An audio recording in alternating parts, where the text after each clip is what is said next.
Yes, so our topic for today is all the pro formas of all the subsidiary books. Right, so outcomes are to know the types of different subsidiary books, the meaning, and to understand the pro formas of all the subsidiary books. So yesterday we have looked into the meaning, the different types, and we have also seen the pro formas of the purchases book and sales book. We look into the other pro formas today. So we know the meaning of subsidiary books, right? Everyone knows that. What are subsidiary books? They are the books. They refer to the journals which are meant for specific transactions of similar nature. So in order to avoid the shortcomings of one journal becoming too bulky with numerous transactions, we have divided the journal into various different journals called subsidiary books. And according to the categories, we enter the transactions in these books. So we have 8 different types of subsidiary books: purchases, sales, purchase returns, sales returns, cash book, bills receivable, bills payable, and the journal proper. And yesterday we have looked into the pro formas of purchases book and sales book. Purchases book is also known as spot book or purchase day book, and it will purchases book will record all credit purchase of goods. Remember, you need to remember two important things here. One is it should be a credit purchase. Second one, it should only be a credit purchase of goods. Credit purchase of assets will not be recorded in the purchases book. Please remember that. And we know the pro forma of purchases book. The pro forma consists of 6 columns. Date column where you enter the date of the transaction. Invoice number column, you will enter the bill number or the invoice number, particulars, the name of the person or the firm from where you are purchasing the goods. LF column is the page number of the ledger where this account will be transferred. The details column is for your inner calculations, and the amount column is for your final amount. And the same pro forma we will have for the sales book. Sales book takes a record of all credit sale of goods. Again, it should be credit sale, and the next one, it should be sale of goods only. The pro formas are same: date, invoice number, particulars, LF column, the details amount column, and the final amount column. Now we go to our next book called the purchase returns book. So this book is also called as the purchase returns journal, or we can also call it as returns outwards book. Because we know returns outwards means purchase returns. When you say returns outward, it means we are returning outside. So we will return only when we have purchased. So returns outward is another name for your purchase returns. So in this book, the goods which are returned back to the suppliers are only recorded. So why do we return the goods back to the suppliers? Because they might be defective pieces. They might not be up to the quality. They might not be up to my expectations. So that is the reason I'm returning these goods to the suppliers. And one important thing to note here is, if the goods were purchased in cash and then we are returning, then such goods are not entered in this book. The entry for such goods is done in these books which are purchased on credit. Please remember this point. Whenever you're purchasing goods on credit and then returning it to them, only then you will record in the purchase returns book. If you are purchasing for cash and then returning, then the entry will not appear in this book. Right? So we will look at the, now this is one more important thing in purchases book. Purchase returns book, we call it as debit note. So what is this debit note?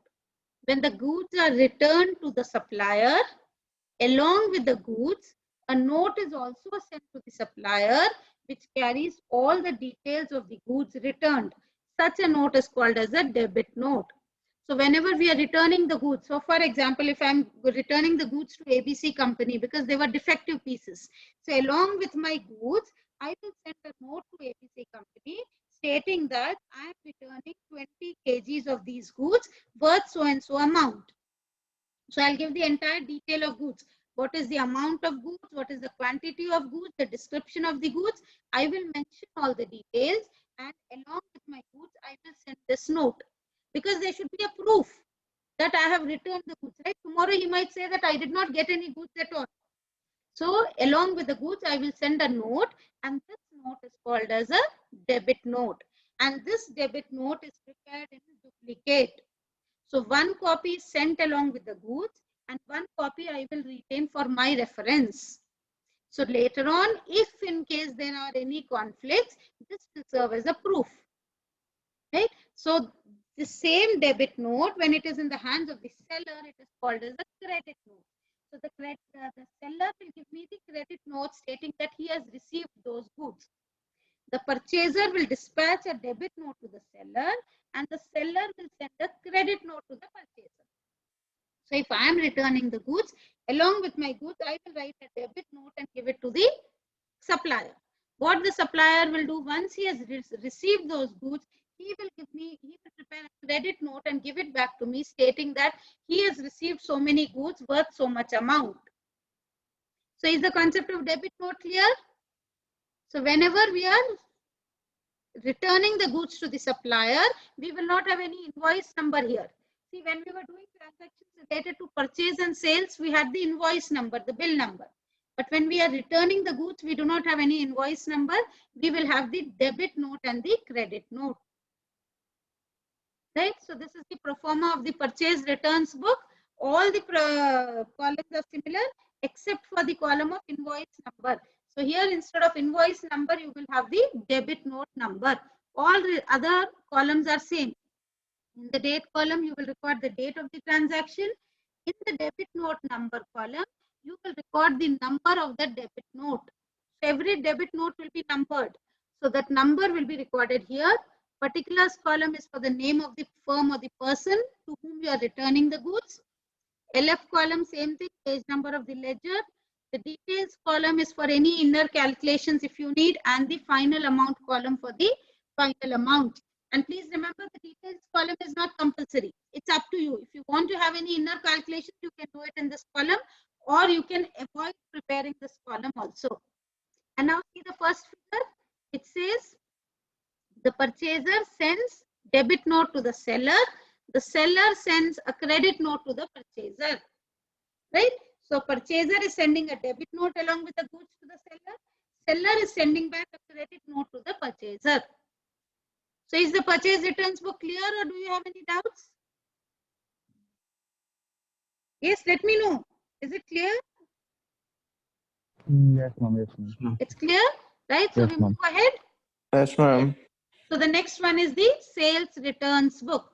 So sales returns book will be exactly similar and exactly opposite to the purchase returns book. So this book is also known as the sales returns journal or the returns inwards book.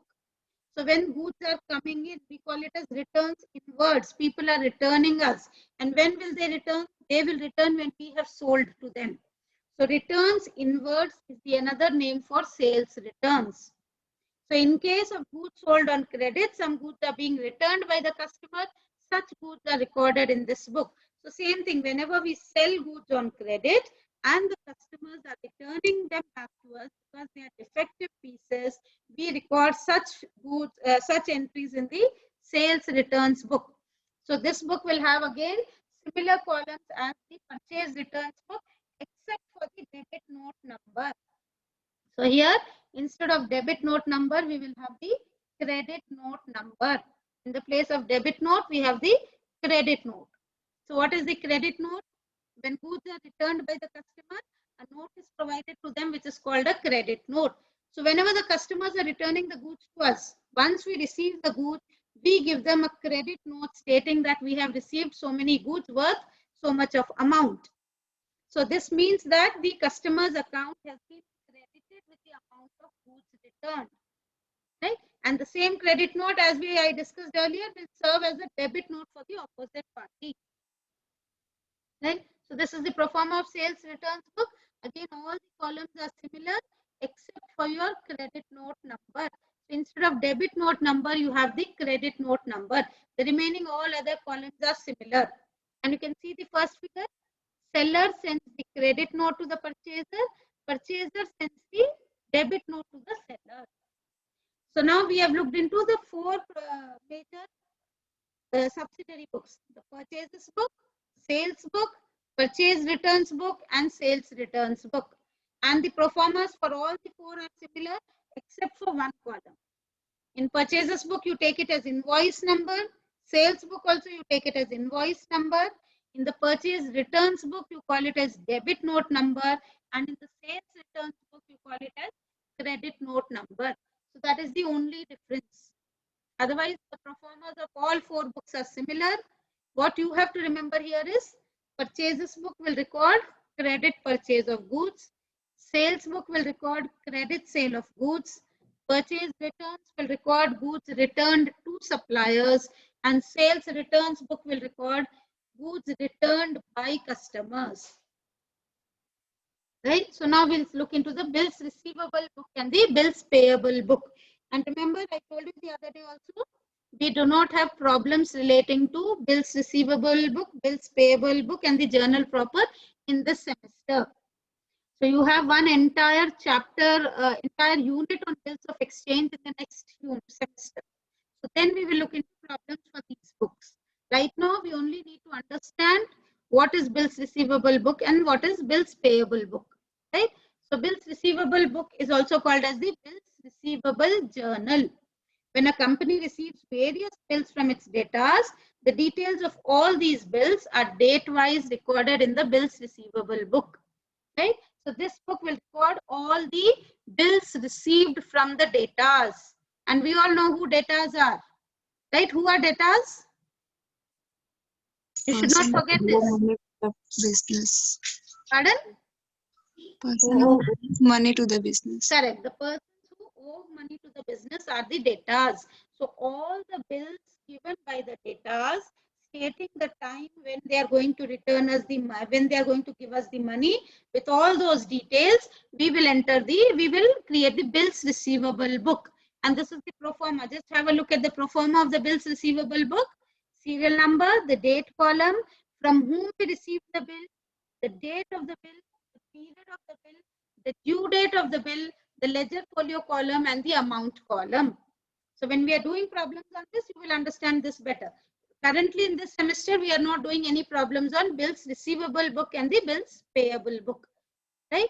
So the next one is the bills payable book. It is also known as the bills payable journal.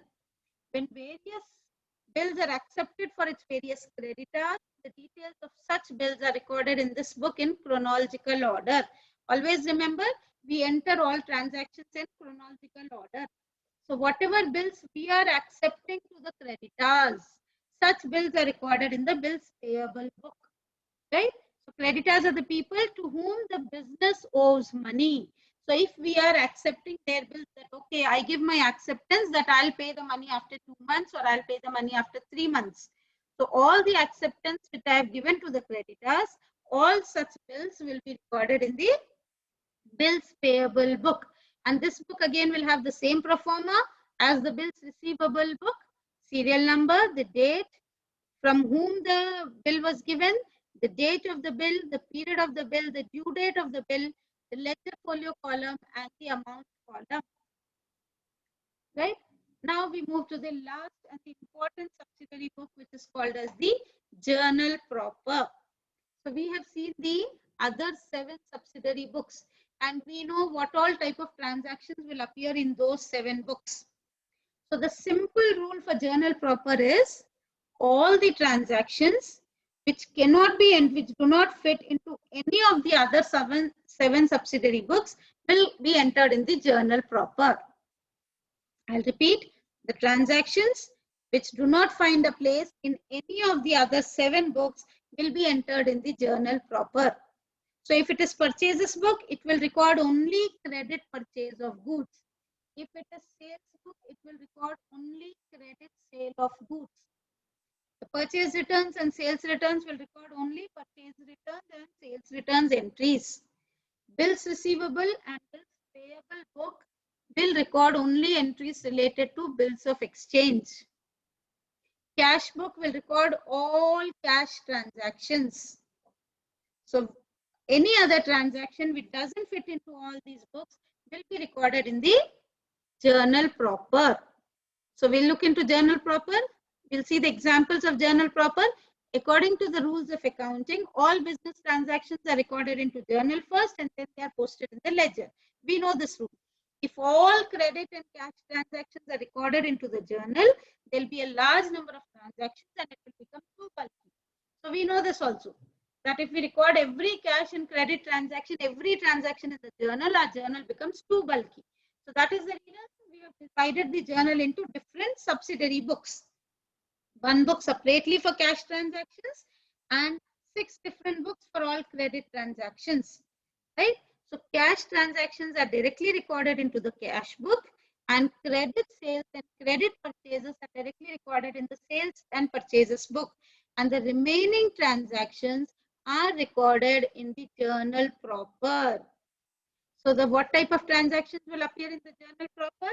The entries relating to opening entries, the closing entries, the transfer entries, the rectification entries, and the adjustment entries. So can anyone give me an example of an entry which will be recorded in the journal proper? Think and tell me any idea which entry might appear in the journal proper, which will not fit into any of these 7 books. Purchase furniture on credit. Correct. Purchase furniture on credit. So that means any purchase or sale of assets which is made on credit. See, if assets are purchased or sold for cash, it will go to the cash book. But if assets are purchased or sold on credit, then it will be entered in the journal proper. So that is an example of entry which comes into the journal proper. Similarly, opening entries. So when we are starting a business with assets and liabilities, that is called an opening entry. So such opening entries will be entered in the journal proper. Similarly, you will have closing entries, rectification entries. So all this you will learn later when we are doing the final accounts. So you have closing entries, where you have to close all transactions by transferring to the P&L account and trading account. We have rectification entries, which we pass to rectify our errors made. So we might have made an error in the trial balance. We might have made an error in the journal, in the ledger. You remember when we were doing the trial balance? If there is any mismatch in the trial balance, we were putting the difference as suspense account.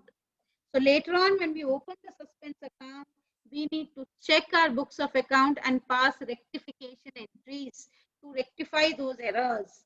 So all such type of entries will be entered in the journal proper, right? So everyone is clear with all the 8 subsidiary books?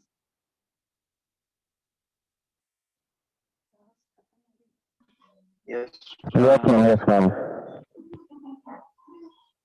Yes, ma'am. Yes, do we have a doubt in any of the subsidiary books? No, ma'am. No doubts? No, ma'am.